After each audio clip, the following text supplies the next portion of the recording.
Hello, I'm John Waterworth from Umeå University in the north of Sweden.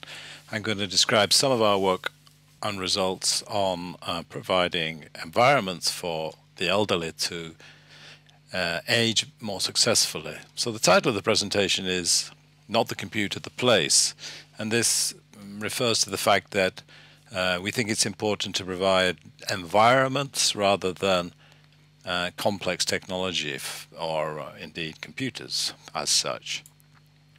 So we've carried out a range of projects and studies. We've looked at, for example, exercise and health, social engagement, and safety and privacy.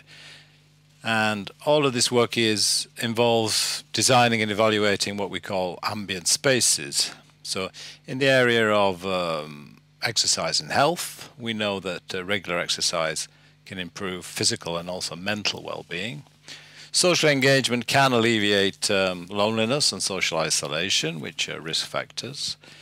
And a concern is the feeling of safety and privacy, both in the home, perhaps alone, most likely, but also safety and privacy when using network technologies.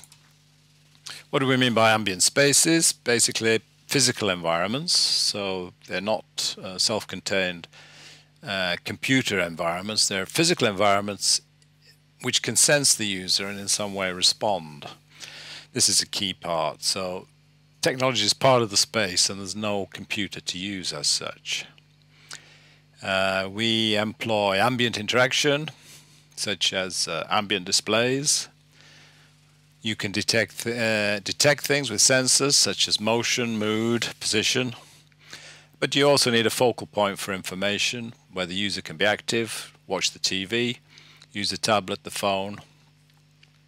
And we've also experimented with tangible objects, which are everyday objects with sensors embedded in them that the user can interact with by tapping, shaking, moving, etc., as well as explicit measuring of biometrics and so on, or using voice and gestures. Networking information to the old person's home or other environment is important. They can connect with their family and friends, and we can provide services on demand like weather, news, messages, calendar, reminders, and so on.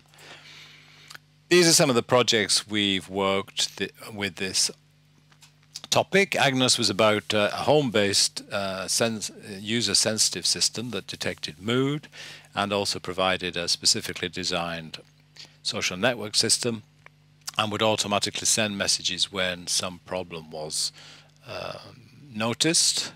There were other features of that I don't really have time to go into. Elf at Home was a project aimed at allowing elderly people in their own home to check their own health status and also to have a directed exercise program of approved exercises and be given feedback by the system on how well they were carrying out the exercises. We used the Connect platform and an expert system to give advice on exercises and how to do them correctly. BFHA is a current project and is aimed at getting communication and interaction between the generations. So our elderly users and teenagers actually do things together. They use technology, but they do it for something they're interested in. For example, natural history, memories, old photographs, and so on, collecting them in our database. And we have a group that tests all of this equipment and environments for us. So we design things, we test them, we install them in homes, we get user reactions, we modify them, we improve them, we listen to people's concerns. We also try out novel interaction devices, some they like, some they don't.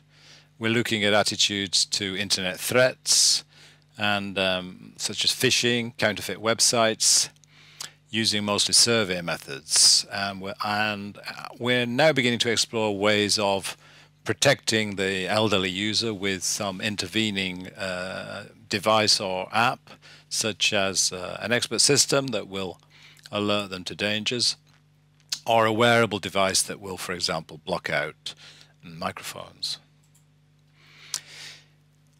I've got a short video here of one of our users using one of our games. This would normally be projected on the wall of a community center, and you can see the user in the corner there. These are approved exercises, and this game is designed to encourage regular use of those exercises as part of the social meeting of this group. And it gives feedback on performance. You can improve your score, you can compare it with other people in the group and have a lot of fun that way, in fact. So we have found that physical exercise is popular. You can encourage it, but you have to make it entertaining. It has to be part of life, not something you do on your own, in your own home. That's not fun. At the same time as it's entertaining, it has to be approved exercises, so commercial games don't live up to that.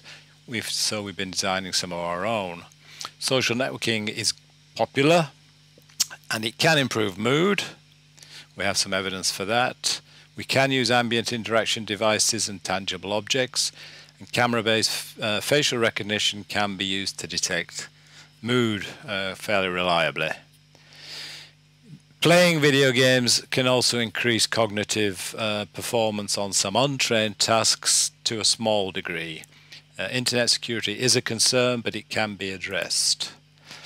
So our conclusion is that we need to create these ambient environments in which people can carry out activities and interact physically or in a network way to improve their chances of healthy aging. That's all I've got time for, so thank you for your attention. Follow me up on email if you would like more details. Thanks.